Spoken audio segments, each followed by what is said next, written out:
welcome ko talaga yung talagang mga bagong nag-subscribe. At syempre, yung kasama na rin po yung mga lahat ng mga subscribers ko. So, welcome again, especially dito sa mga Piyaw lovers. Okay, syempre nakita din yung title at yung thumbnail, di ba? So, but before I start, syempre alam niyo na naman, ang walang katapusang pasasalamat. Kasi ganun po talaga ako alam niyo na, di ba? I'm very thankful po talaga sa inyo na talagang andoon po yung suporta. Ramdam na ramdam ko po yung pagtulong niyo po sa akin sa pamamagitan ng pag-watch ng aking mga video. So, salamat po talaga. I'm so very grateful po talaga na talagang andyan kayo, pinagkatiwalaan yung channel ko, sinubscribe niyo yung channel ko, and with that, I'm so very thankful to you at syempre sa Diyos. So sana po ay kasabay ng po ng pag-subscribe, sana po pinapanood niyo po yung mga video na ina-upload ko sa aking channel at sana po talaga nagugustuhan niyo po, okay? So kung kayo po ay baguhan pa lang at napadpad sa aking channel, well, my name again is Lincoln Acerio and my channel is all about mga whitening product, beauty product, honest review, legit review, and on the other hand, nagre-review din ako ng mga lucky charms, mga pampaswerte, at kung ano-ano pang mga paniniwala, okay? So kung kayo po ay hindi pa nakakapag-subscribe, might as well do consider my channel to subscribe and don't forget to click the notification bell para YouTube will update to you every time na I have a new video to be uploaded on my YouTube channel. Entiendes? Okay, so let's start our topic for today. So, ayun nga, as is right on the thumbnail at sa title. So, ngayon, usapang piyaw na naman po tayo. Alam niyo, sa totoo lang, lahat po ng ginagawa kong video dito sa Piyaw, nakukuha ko po ito sa mga comments ninyo, okay? Doon sa paulit-ulit yung comments, so that's why I am making a video regarding po doon sa mga, base po sa mga katanungan ninyo. Kung sakali po yung isang tanong, paulit-ulit na at talagang nagko-compile na, nagpa-piled up na yung paulit-ulit na tanong, that's the time na gagawan ko na siya ng video. So, itong title na to, syempre nakita nyo na, okay? So, medyo dumami na po yung tanong nito regarding do sa title na kung pwede pa bang isuot yung mga napisa or yung mga nayupi or yung mga napipi na piyaw, okay? So, ngayon, itong video na to is magko-concentrate lang po tayo sa piyaw mismo. Ito po, si mismong piyaw lang. Okay? So, hindi muna tayo magko-concentrate sa mga stones, okay? So, gusto ko lang po i-clarify at kung ano ba dapat gawin, kung sakali bang pwede pa ba siyang suotin? Pwede pa ba siyang i-repair or what? Okay? So, again, disclaimer po, lahat po ng mga sasabihin ko dito sa video na to is pawang sa aking pananaliksik, sa aking opinion, at higit sa lahat, sa naging experience ko after wearing this for over 2 years na, okay? So, yung mga sasabihin ko regarding sa mga katanungan na yun, kasi nga, ang dami-dami nang nagtatanong, nag-compile, so sabi ko sa sarili ko, panahon na para gawan ko to ng video and then para at least magkaroon po tayo ng reference do sa para at least kung sakali may mga magtatanong ulit regarding do sa tanong na yon, at least panoorin nyo na lang po yung video na yon at masasagot ko na, at least hindi na kayo magko-comment, okay? Pero kung kayo po ay may mga katanungan pa, you are free naman po mag-comment sa aking mga channel or sa aking mga video, okay? So ngayon ito po yung katanungan, ang dami ko nare-receive na tanong regarding this dito. Medyo napuno na, okay? Sabi nila, may mga nagtatanong sa akin, what if kung yung piyaw po napipina or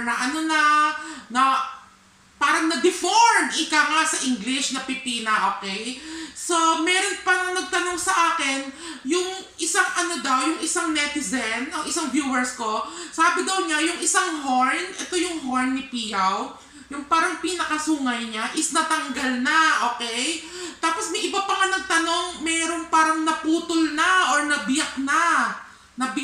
Tapos may iba pa nga parang may nagkaroon na siya ng crack. So, ang daming tanong, lahat po yan, nag-sink in na sa akin. Sabi ko, panahon na para gawan ko to ng video, para masagot na po yung mga agam-agam ninyo, yung mga katanungan ninyo, okay?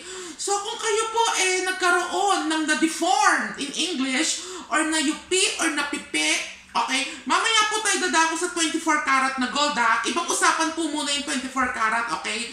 Dito muna tayo sa mga gold-plated ones, okay? Sa mga gold-plated na piyaw, whether it's necklace or keychain, okay? Or bracelet, or kung ano mang sing-sing pa yan, okay? So, kung lalo na yung bracelet lalo na kung kung napisa na, medyo napipina, okay? So, para sa akin po, kasi once nanda-deform na, para sa akin, hindi na siya pwedeng suotin, okay? Yun lang naman po yung opinion ko, kasi alam ko naman po, marami po tayong kanya-kanyang opinion, kanya-kanyang kuro-kuro, kanya-kanyang pananaw.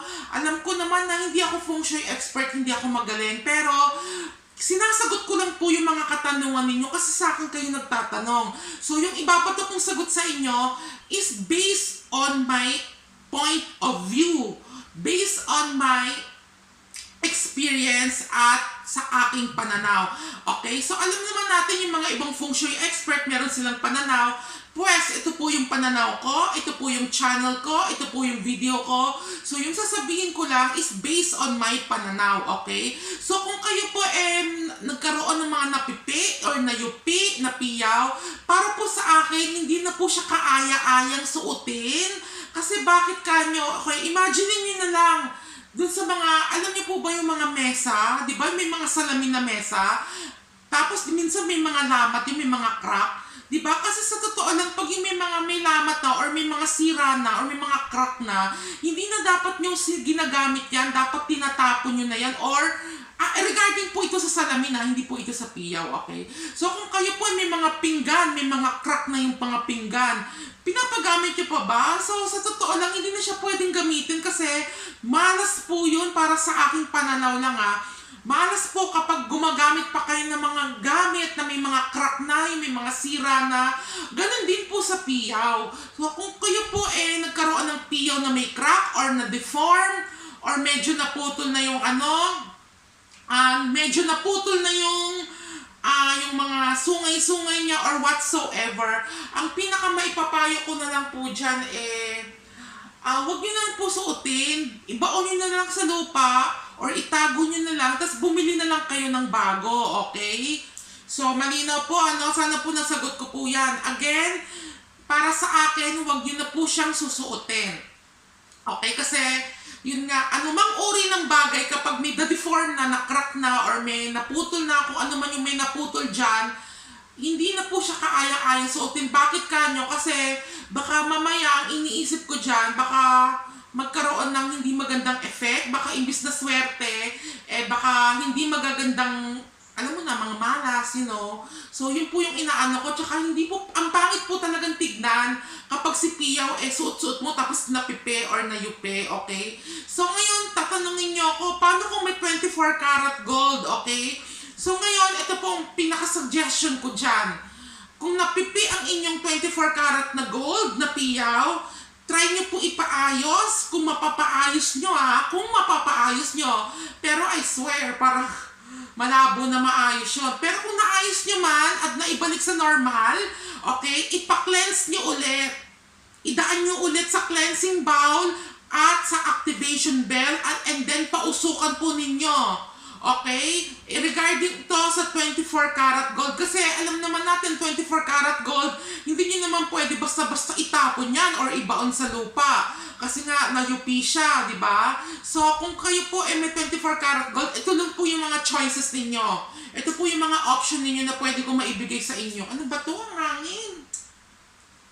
Number 1 option, pwede nyo pong isang la na lang po sa pawn shop, gawin yung pera. Pag naging pera, bumili ulit kayo ng 24 karat na gold na piyaw, okay? Yun po yung unang option, okay? Number 2 option, pwede nyong gawin is paayos nyo ulit yung na-deform. Okay, kasi nga 24 karat yun. Pero kung hindi naman siya 24 karat gold-plated, huwag na kayo mag-aksaya ng oras para ipaayos, di ba? Yun nga, pero kung 24 karat gold siya, ipaayos nyo kung maaayos, kung maibabalik sa normal, okay? Pero kung naibalik sa normal, ang gawin nyo ulit, ipa-cleansing nyo gamit yung cleansing bowl, and then activation bell, tsaka yung ipa-insenso ninyo para bumalik ulit yung pagiging effectivity niya. O kumbaga sa battery, nag-on. Kumbaga gumana ulit, di ba? So, yun po yung maano ko sa inyo. At yung option number 3, ay ang itago nyo na lang siya sa inyong wallet or sa inyong bag. Okay? Huwag nyo na pong suotin yung mga na-deform na bracelet or kung ano pa man yan, or kung kwintas man yan, or kung piyaw, kung keychain man yan, okay? So, sana po medyo malinaw yung pagkakapaliwanag ko. Again, this is my opinion. Alam ko may mga iba-iba tayong opinion, pero yun po yung aking pananaw di ba? This is my channel, okay? So, halimbawa, itong bracelet ko, napipina yung piyaw, gold-plated lang naman to. Huwag ka na mag-aksaya ng panahon para ipaayos, di ba? Bili ka na lang ng bago, tapos ibaon mo na lang sa lupa. Ngayon, kung 24 karat gold naman yan, and then isanla mo. Pag naging pera, bili ka ulit ng bago, di ba? Or option 2, ano ba yung option 2? Nakalimutan ko na. So, basta yung option 3, itago nyo. Yung option 2, naku, nakalimutan ko na. Ano ba yung option 2 na nabanggit ko kanina?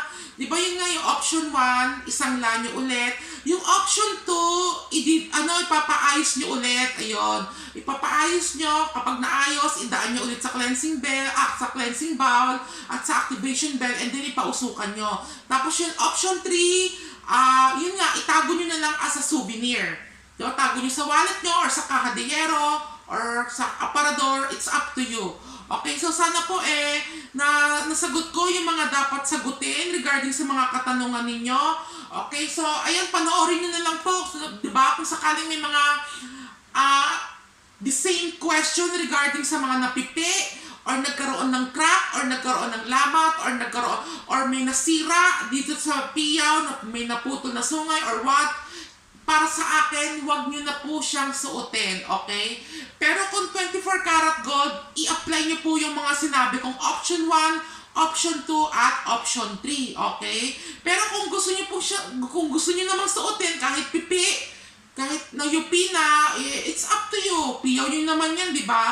Ang akin lang sinasagot ko lang po yung katanungan ninyo based on my opinion, okay? Based on my own point of view, ika nga, okay? So, sana po nagkaroon po ng linaw, no, sa inyong mga katanungan. So, kung kayo po may mga comment or question at medyo naguguluhan pa regarding sa piyaw, magtanong lang po kayo sa akin at sasagutin ko po yan sa abot ng aking makakaya, okay? So, again, if you find this video helpful and if you like this video, just like the video and then i-share nyo na rin po ito sa inyong mga social media accounts para at least wag na nang paulit-ulit, wag na nang patanong-tanong, okay? Pero kung may mga kakaibang question kayo, then go for it. Go ahead, magtanong po kayo sa akin. At sasagutin ko po yan sa abot ng aking makakaya, okay? So, yun naman po. Sa mga di pa nakakapag-subscribe, please do consider my channel to subscribe and don't forget to click the notification bell para updated nga po kayo sa mga bagong video na ina-upload ko tulad nito, okay? Sana po nagustuhan nyo itong video na to at pagpasensya nyo na medyo nabubulol-bulol ako at medyo nagkakaroon po ako ng memory gap or memory loss, okay? So, yun naman po. Sana po nagustuhan nyo itong video na to. Again, this is Lincoln Acerio, aka Trendings. Till the next video about sa piyaw and whatsoever lucky charm. Bye-bye!